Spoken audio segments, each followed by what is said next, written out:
The rain pounded the windshield so hard the wipers could barely keep up as Victoria Hayes eased her aging sedan onto the shoulder of the Pacific Coast Highway. The engine had been rattling ominously for the last 15 miles. Now smoke curled up from under the hood. She tightened her grip on the steering wheel until her knuckles went white, swallowing down the panic rising in her throat. Not now. Not tonight. In the back seat, her 5-year-old daughter, Melody, hummed to her stuffed rabbit, utterly unaware of her mother's mounting dread. The rabbit was missing an eye, something Victoria had promised to fix 3 months ago. One more promise she hadn't kept. One more thing on a list that never stopped growing. "Mommy, are we there yet?" Melody's voice sounded small and tired. Almost sweetheart. Just a tiny delay. Victoria forced brightness into her tone, the brittle cheer she perfected over the last 3 years. Ever since the divorce. Ever since James decided fatherhood was too much work and vanished to Miami with a woman who didn't have stretch marks or permanent shadows under her eyes. She grabbed her phone from the cup holder. Dead. Of course. She'd forgotten to charge it between the double shift at the diner, getting Melody to her dance recital, and trying to figure out how to make rent this month. The recital had run late. Now they were stranded on a dark highway while storm clouds pressed low and angry overhead. Victoria stepped out into the downpour. Cold water soaked her within seconds. She popped the hood and stared at the smoking engine with helpless frustration. Her father had tried to show her basic car maintenance when she was 16 and fearless, and thought the world was full of chances. That girl felt like someone else's memory. The highway was nearly deserted. A few cars roared past, their drivers intent on outrunning the storm, not noticing, or not caring about, a woman and child broken down on the shoulder. She checked her watch. Nearly 8. Night was closing in fast. Headlights behind her began to slow. A black Mercedes slid onto the shoulder, its paint gleaming even in the rain. Victoria's first instinct was caution. Alone. With her daughter. On a dark road. But tonight, desperation outweighed fear. The driver's door opened. A tall man in an immaculate suit stepped out, grabbing an umbrella and striding toward her. Even soaked hair and rain-spotted wool couldn't hide how expensive he, and everything on him, was.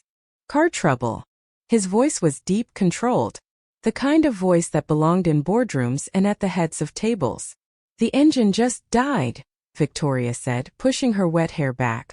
"Do you have a phone I could borrow? Mine's dead." He stepped closer and snapped the umbrella open, angling it to cover them both. That's when she saw him clearly. That's when the world seemed to tilt. Even after 12 years, she would know those eyes anywhere. Steel gray. Intense. Eyes that, once upon a time, had looked at her like she was the only person that existed. "Marcus," she breathed. He froze, really seeing her now. She watched recognition hit him like a shock. His eyes widened, his mouth parted. Tori. No one had called her that in over a decade. Not since the summer after graduation when she and Marcus Peton had crammed a lifetime into 3 months, before his family whisked him away to Harvard and her father's illness forced her to stay in their small coastal town. Before duty and reality had pulled them apart. "What are you?" They both started to speak, then stopped at the same time. Marcus recovered first. She could see the emotional storm in his eyes, but his voice was steady. "Let me look at your car." He handed her the umbrella and went around to the front, disappearing under the raised hood. Victoria stood there, rain drumming on the umbrella, brain scrambling to catch up. Marcus Peton. The boy who'd kissed her under the pier and promised they'd find a way. The boy whose letters she'd stopped answering after 6 months because long-distance hope hurt too much. The boy she'd later glimpsed on glossy magazine covers at the grocery store checkout. Marcus Peton, tech billionaire. Youngest Fortune 500 CEO. Smiling stiffly at fundraisers, models or heiresses on his arm. And now he was leaning over her beat-up sedan, in the rain, trying to coax life out of a dying engine. "Mommy." Melody's voice piped from inside. "Who's that man?" Marcus's head snapped up at the word mommy. His gaze flicked from the car to Victoria's face to her left hand, noting the absence of a ring and the faint tan line where one had been. "A friend," Victoria called back, the word feeling both too small and unbearably loaded. "Stay in the car, baby." Marcus straightened, suit now marked with oil. Your engine's blown. This thing isn't going anywhere tonight. He hesitated, a war waging behind his eyes. Where were you headed? Home. We're about 20 miles north. Redwood Bay. He repeated it softly. Redwood Bay. Where they'd met. Where his family had owned a summer house. Where he'd left one life behind for another. I'll drive you, he said. You don't have to, Marcus. Tori. He said her name like it still mattered. It's pouring. You've got your daughter in the car. It's getting dark. Let me help. Pride flared. Pride lost. Okay. Thank you. She got Melody from the back seat. Mel, this is my friend, Mr. Peton. He's going to give us a ride home. Marcus crouched slightly to meet Melody's eyes. Nice to meet you, Melody. That's a beautiful name. Thank you, Melody said solemnly, hugging her rabbit. I like your car. It's shiny. In the Mercedes, Melody was buckled safely in back. Victoria in the passenger seat. The interior smelled of leather and expensive cologne instead of French fries and crayons. Silence settled as Marcus pulled back onto the highway, thick with 12 years of everything unsaid. So, he said finally, eyes on the road. Married? Divorced. Divorced. 3 years. He nodded once. I was engaged about 5 years ago. Didn't last. He glanced at her. Your daughter's beautiful. Thank you. She's everything. Another quiet stretch. Are you still painting? He asked. Caught her off guard. He remembered. Once she'd painted every spare minute, dreaming of art school, galleries, city lights. Those dreams now lived in a box in her closet. Not really, she said. No time. She pivoted. I've read about Peton Technologies. It's a lot. It keeps me busy, he said, voice carefully neutral. They talked in starts and stops after that. The storm, Redwood Bay's changes, Melody's dance recital. Nothing too deep, but every word rode on the undercurrent of their history. When they finally pulled up in front of her apartment building, Victoria felt relieved, and oddly reluctant for it to end. The peeling paint and flickering hallway light made everything about her life feel stark under the Mercedes' glow. She burned with embarrassment at the contrast between his world and hers. Thank you, she said, unbuckling. I don't know what we'd have done if you hadn't stopped. Tori, wait. His hand lifted, stopping just shy of her arm. Your car, he said. You'll need it fixed or replaced. Let me. No, the word came out sharper than she meant. Thanks for the ride, but I can handle my own problems. He flinched slightly. I didn't mean to cross the line. You didn't. It's just hard to explain that accepting help from him felt like admitting how far she'd fallen from the girl he'd known. The girl with plans bigger than survival. He studied her for a moment, then reached into his jacket and handed her a card. At least take this. In case you need anything. She took it. Their fingers brushed, and a jolt shot up her arm, startling her with its familiarity. Goodbye, Marcus, she whispered. She carried a sleeping Melody up the echoing stairwell. When she looked back from the landing, Marcus was still there, watching, his face unreadable in the dim light. After tucking Melody in, Victoria sat at the chipped kitchen table and stared at the business card. Marcus Peton, CEO. His private cell number was scrawled on the back in his familiar handwriting. She told herself she'd toss it in the morning, that this had been a strange fluke, that the tightening in her chest was nothing. But as she lay awake staring at the cracked ceiling, she knew she was lying. Tonight didn't feel like something ending. Felt like something starting. Victoria woke to sunlight scraping through thin curtains and Melody singing to her stuffed animals. For a blissful moment she forgot about the car, the rent, the man from her past. Then it all flooded back. She shuffled into the living room to find Melody orchestrating a tea party with a ring of plush guests. Morning sunshine, Victoria said, kissing her hair. Mr. Rabbit wants pancakes, Melody announced. The fridge held 2 eggs, half soured milk, and 1 slice of bread. How about toast with cinnamon sugar? Victoria said. The fancy breakfast. Melody clapped. It amazed Victoria how easily her daughter found joy in scraps. Cinnamon sugar was fancy. A ride in a Mercedes was an adventure. Kids could spot magic in the mundane.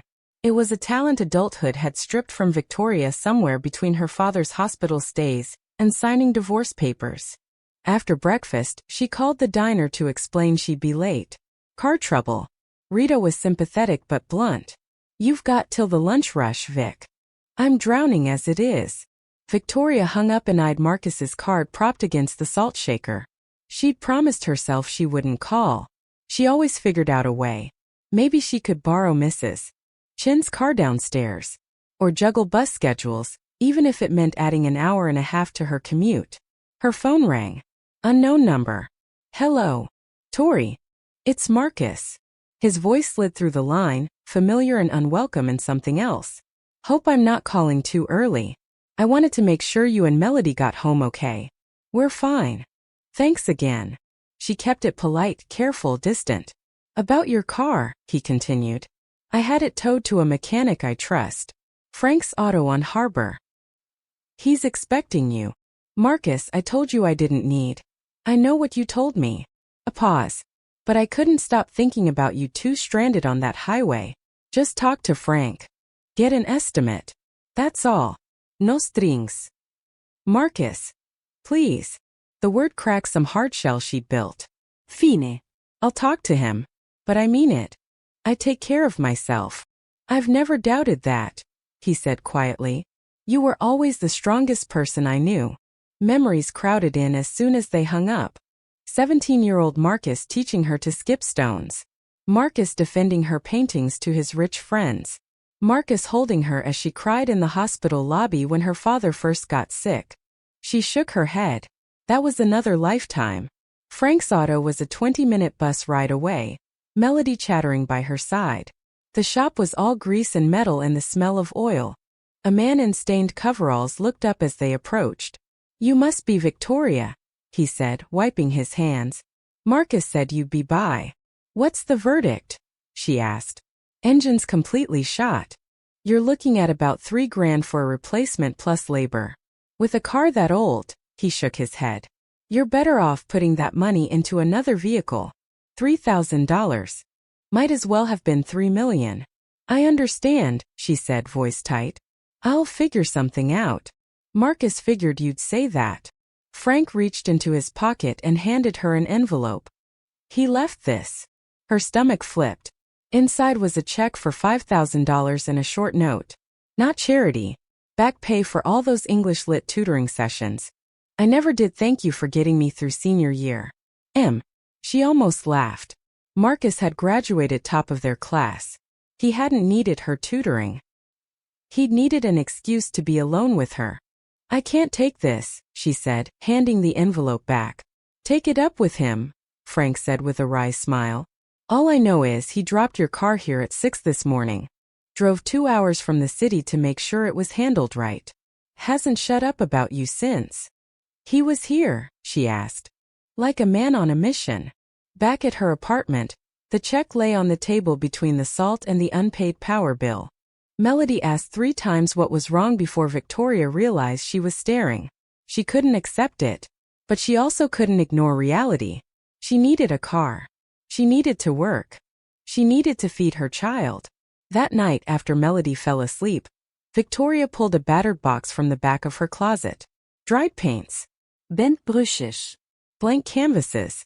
If she was going to take his help, she would give him something money couldn't buy. She sat up at the small kitchen table and began to paint for the first time in years. The pier where he'd first kissed her. The sunset that last night when they clung to each other and believed love could outmuscle distance and obligations. Seagulls wheeling overhead. The ocean stretching forever. She painted memory and loss and what might have been. When she finally stopped, sometime after 3 in the morning, she was exhausted. And alive in a way she hadn't felt in years. It wasn't perfect. Her hand was rusty. But it was truthful. 2 days later, she stood in the lobby of Piton Technologies, clutching the wrapped canvas under her arm, still in her diner uniform. The building soared above her, all glass and steel and reflective surfaces. She felt small and out of place. Do you have an appointment? The receptionist asked, skeptically eyeing her uniform and the paint-splattered brown paper. No. But tell Mr. Peton that Tori is here. He'll know who I am. The woman's doubt deepened, but she picked up the phone. A moment later her eyebrows shot up. Mr. Peton will see you now. 32nd floor. The elevator ride felt like an eternity. When the doors opened, Marcus was waiting. Tie loosened, sleeves rolled up. He looked more human than he had that night in the suit. More like the boy she remembered layered beneath the man he'd become. Tori, he said. In that one word she heard surprise, relief, hope. I can't accept your money, she blurted before nerves could choke her. But I can't pretend I don't need help either. So, this is payment. A fair trade. She unwrapped the painting. He went utterly still. He stared at it, the pier, the water, their sunset, for a long time. When he finally spoke, his voice was rough. You painted our pier, he said quietly. Our last sunset there, she confirmed. He lifted his gaze to hers, and for a second she saw the same boy who'd walked barefoot through the surf with her, who'd put his jacket around her shoulders when she shivered. Do you remember what I said to you that night? He asked. Of course she did. She tried like hell to forget. It never worked. You said that no matter how much time passed, or where life took you, I'd be the one who got away. The one you'd always wonder about. I meant it, he said. Every word. I have wondered. For 12 years. I built companies, dated women I barely remember, did everything I was supposed to, and none of it touched that part you left empty. Marcus. Her voice shook. We're not those kids anymore. You have your world. Ihe mine. They don't fit. Maybe they don't, he said quietly. Or maybe we've both been living half-lives, too scared to see if they still could. He propped the painting carefully against his desk. Have dinner with me, he said. No agenda. No pressure. Just two old friends catching up. Every warning bell in her body went off. Marcus was disruption. Marcus was intensity.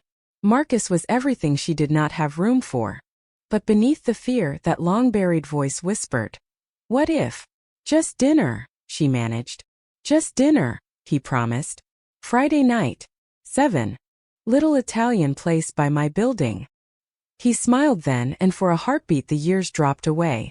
It's a date. On the elevator ride down, she stared at the check she still hadn't returned and told herself it was nothing. Just closure. Her reflection gave her away. She was smiling. Really smiling. Friday approached faster than she'd expected. She stood in front of her open closet feeling like a teenager before a prom she couldn't afford. The black dress was too formal. The jeans too casual. The blouse was slightly stained. You look pretty, Mommy, Melody announced from the doorway, even though Victoria was still in her robe. I haven't even gotten dressed yet. But you will be. You're always pretty. Melody squinted at her. Are you going to see the nice man with the shiny car? Victoria's heart squeezed. She'd been vague, only telling Melody that Mrs. Chun would babysit. She didn't want to introduce a maybe into her daughter's life. Just dinner with an old friend, Victoria said, pulling out the least wrinkled dress. By 6:30 she'd done the best she could with mascara and a curling iron. The woman in the mirror was still tired around the edges, but there was a glow there she didn't recognize. She kept muttering just dinner all the way to Antonio's, a small Italian place 3 blocks from her apartment. Marcus waited outside. Dark jeans. Navy sweater. Notie. More devastatingly handsome than any magazine photo had ever captured. You look. He took her in slowly. Beautiful. You're not so bad yourself, she said, the old banter slipping in before she could stop it. Inside Antonio's was cozy. Checkered tablecloths. Low light. Garlic and basil thick in the air. They eased into surface conversation, food, the town, traffic, until the waiter left with their orders. Then Marcus went for the deep water like he always had. Tell me about your marriage, he said softly. If you want to. You don't have to. She stared into her wine. His name was James, she said. We met when I was 23, married 6 months later. He seemed solid, responsible, looked good on paper. I thought that was what I needed. She traced the rim of her glass. When I got pregnant, he was excited. Or pretended to be. After Melody was born, work got busy. Late nights. Then no nights at home. By the time she was 2, he'd moved in with his secretary and I had divorce papers in the mail. I'm sorry, Marcus said quietly. You didn't deserve that. The worst part wasn't him leaving, she said. It was realizing why I chose him. Because he seemed safe. Because I told myself the kind of passion I'd felt with you was childish. That grown-ups picked stability and companionship. She met his eyes. I married him because he wasn't you. The truth hung between them, shocking them both by its bald honesty. Marcus reached across and laid his hand over hers. That summer, he said, I've tried to convince myself it was just teenage hormones and timing. It wasn't. It was real. I've never had anything like it since. She swallowed. Then why did you vanish? She asked. Why stop writing? I know I pulled back first, but you could have called. Come back. Something. I did come back, he said quietly. 3 times that first year. I drive up from Harvard on weekends. I saw you once. You were at the diner with your dad. You looked older. Exhausted. Scared. He took a breath. I told myself if I pushed my way in then I'd be selfish. You were working 2 jobs, caring for your father. I was complaining about finals. It felt obscene. So I decided you didn't need me complicating your life. That wasn't your call to make, she said, anger flickering. You should have asked me. You're right, he said simply. I was a coward. I told myself I was being noble. Really, I was terrified. As long as I didn't knock on your door, I could pretend we still had a chance someday. Their food arrived, cutting the tension. They ate in silence for a while. Your father, Marcus said eventually. I heard he passed.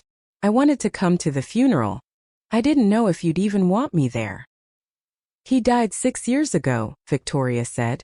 The grief was dull now, worn down by time. He loved you. He used to ask about you.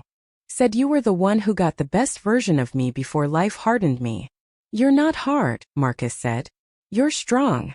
Some days I'm not sure there's a difference. She set down her fork. Let's be honest, Marcus. You're romanticizing this. We're clinging to a 3-month summer fling. You're a billionaire CEO. I'm a waitress with a 5-year-old and maxed out credit cards. This is nostalgia. It's not real. Isn't it? He asked. Because nothing about this feels imaginary to me. And I don't think you'd be fighting this hard if you didn't feel something too. Her phone buzzed. Mrs. Chun. Fear punched through her. Hello. Victoria, I'm so sorry to bother you, but Melody has a very high fever. She's asking for you. Victoria was already on her feet, digging for her purse. I'm on my way. Marcus stood too, tossing bills on the table. Let's go.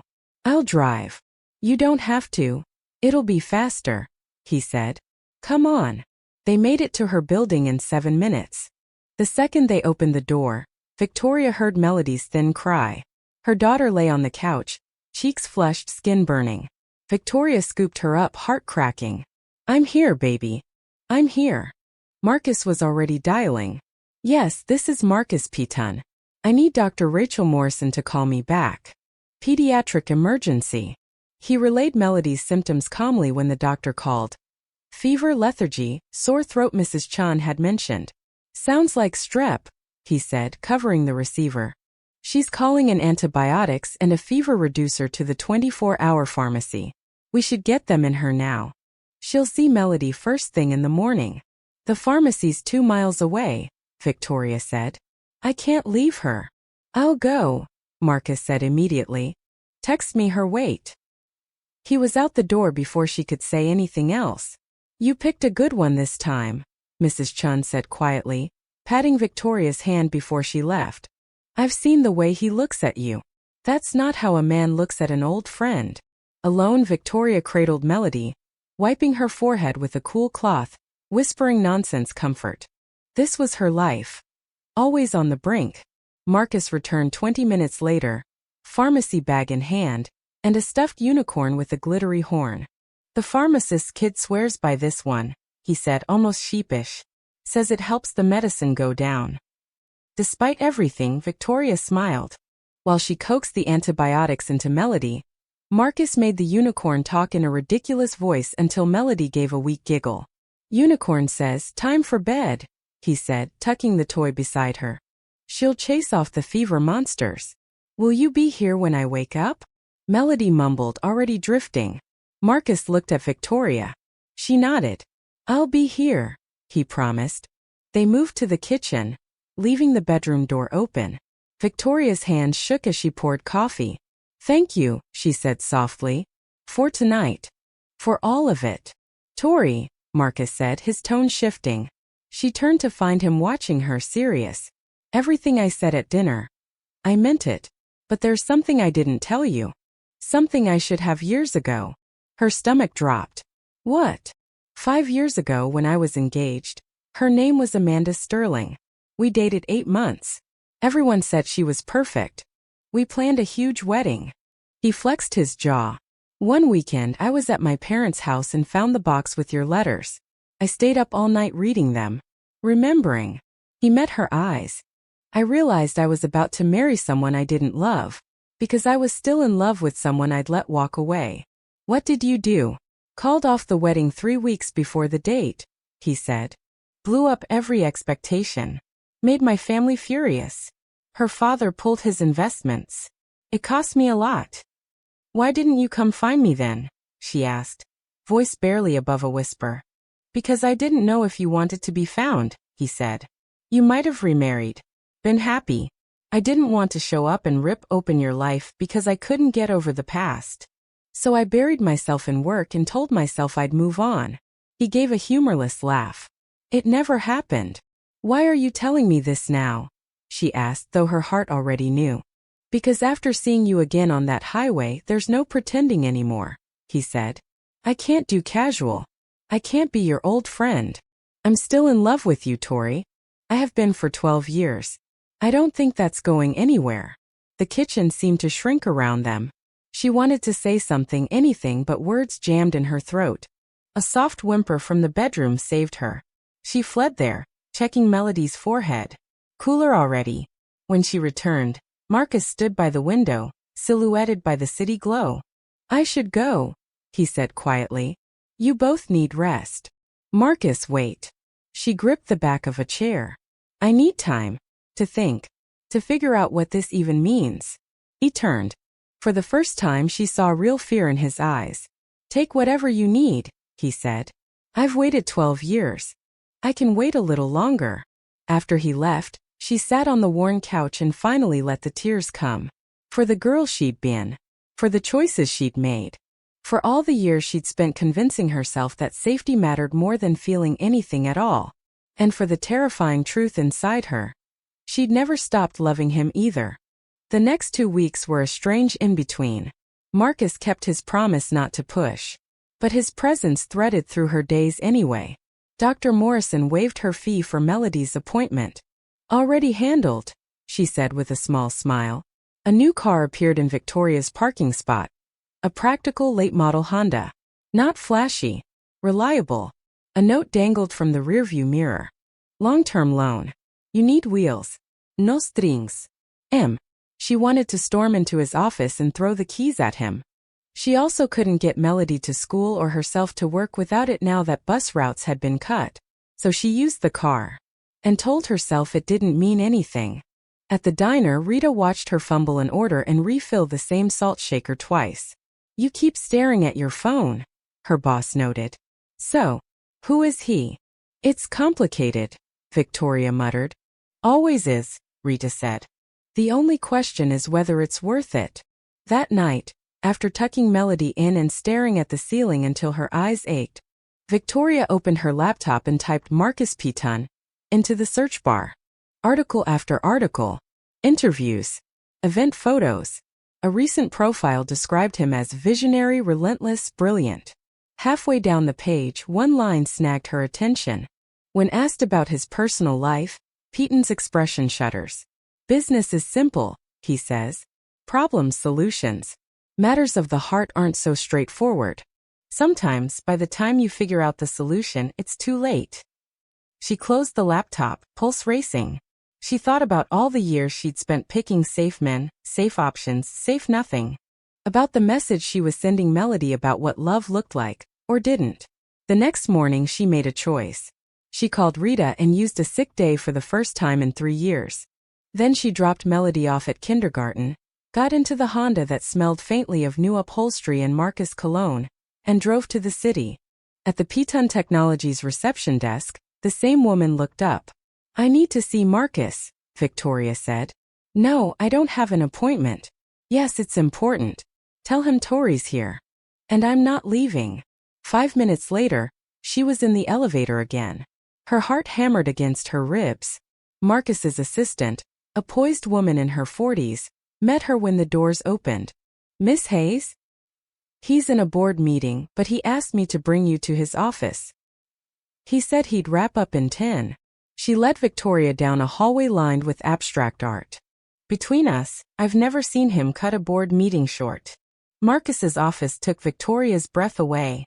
Floor-to-ceiling windows, chrome and darkwood, awards and patents. And behind his desk, framed and lit, her painting of the pier. He'd hung it where he'd see it every time he looked up. "I was hoping you'd come back," he said from the doorway. She turned. He ditched his tie again, shirt sleeves rolled, top button undone. He looked exhausted and completely open. "You hung it," she said stupidly. "It's the first thing I see every morning," he said. "And the last thing before I leave." He closed the door behind him. "These last 2 weeks have been rough," he admitted. "Giving you space is the right thing. It's also been hell." "I've been thinking," she said, "about us.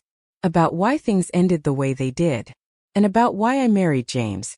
Why it fell apart." He didn't interrupt. "I was angry at you for leaving," she said.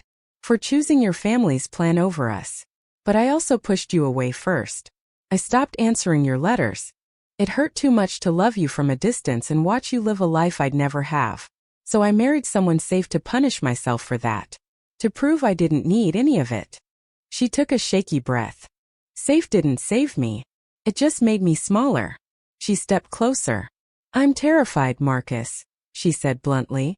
"Terrified of letting you into my life. Into Melody's. Terrified you'll decide it's too much. That we're too much. That this is just nostalgia and reality will eat it alive." He closed the distance, gently cupping her face. "Then hear me," he said softly. "You are not a complication. You're the answer to the biggest question I've ever had. What was missing? It was you. It's always been you." His voice thickened. "And that little girl with the stuffed rabbit," he added. "She's already got me wrapped around her finger. Just like her mother. I come with baggage," she whispered. "Debt. Trauma. A 5-year-old who deserves better than men who leave. And I come with a chaotic job, a stubborn family, and a trail of half-hearted relationships that never stood a chance because they weren't you," he said. "We're both carrying a lot. Maybe it's time we carry it together." The last of her defenses crumbled. When he kissed her, it felt like stepping through a doorway she'd been standing in front of for 12 years. Familiar and new. Shattering and whole. When they finally broke apart, she was breathless. "There's something I should have said 12 years ago," she managed. "I love you. I've always loved you. I'm tired of pretending I don't." "Then don't anymore," he said, forehead resting against hers.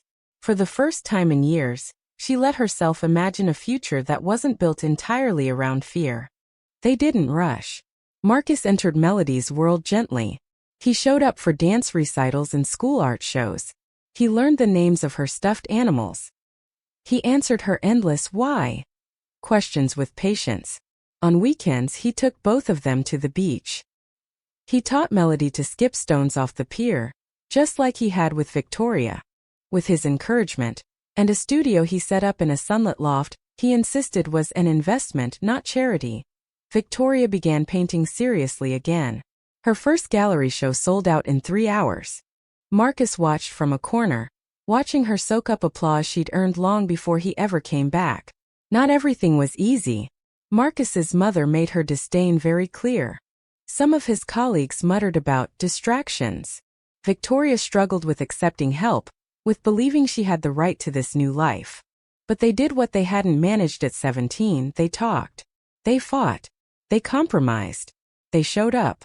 9 months after he'd pulled over on that highway, Marcus took Victoria and Melody back to the pier at sunset. Melody ran along the sand, pockets full of shells, unicorn tucked under one arm. I've been thinking about our last night here, Marcus said, sliding an arm around Victoria's waist as the sky flared orange and pink. About what I told you. That I was the one who got away, she said. I was wrong, he said. He turned her to face him, eyes full of things that made her chest ache. You didn't get away. You were where you needed to be. So was I. We just had to do some growing up before we could get this right. He dropped to one knee. Marcus, she whispered, her heart slamming. Melody squealed, dropping her shells and racing over. Victoria Hayes, he said, pulling a small box from his pocket and opening it to reveal a ring that caught the last light. You were my first love and you'll be my last. Will you marry me? She looked at the man kneeling in the sand, at her daughter practically vibrating beside him, at the waves rolling in and out like a heartbeat. Yes, she said, tears spilling freely now. Yes. 1,000 times yes. He slid the ring onto her finger. Melody cheered. The ocean roared. He pulled Victoria up and kissed her. And in that kiss she felt the last 12 years realign into something that made sense. 3 months later, they stood on that same pier again. This time Victoria wore a simple white dress, wildflowers in her hands. Melody sprinkled petals ahead of her, serious in her role as flower girl. They married with the Pacific as their backdrop, and the people who loved them most gathered close. Marcus cried through his vows. So did she. The week before, he'd signed adoption papers, making official what he'd already been living. Melody's father in every way that mattered. What are you thinking about? Marcus murmured later, when they swayed together under strings of lights, the party humming behind them. Victoria looked up at him, the man who'd once been a teenage boy with sand on his feet and dreams in his eyes, who'd driven past a broken-down car and stopped. I'm thinking about second chances, she said. About how sometimes the universe hands you exactly what you need at exactly the right moment, even if you don't recognize it at first. Poetic, he teased. That's my artist's wife. Wife. The word thrummed through her. Your turn, she said. What's going on in that billionaire brain of yours? I'm thinking, he said, voice dropping low so only she could hear, that 12 years ago I let fear and duty make me walk away. And I'm thinking I'll spend the rest of my life proving to you, and to Melody, that I'm not going anywhere ever again. I don't doubt you, she said. Not anymore. They danced under the stars, waves whispering against the shore, their daughter laughing nearby. For the first time, happiness didn't feel like something she was stealing or borrowing. It felt earned. Marcus Peton had stopped on a stormy highway to help a single mom with a broken car. What he'd really done was find the first love he'd never forgotten, and mend 2 hearts that had been waiting 12 years to find their way back to each other. And in the end, that changed everything.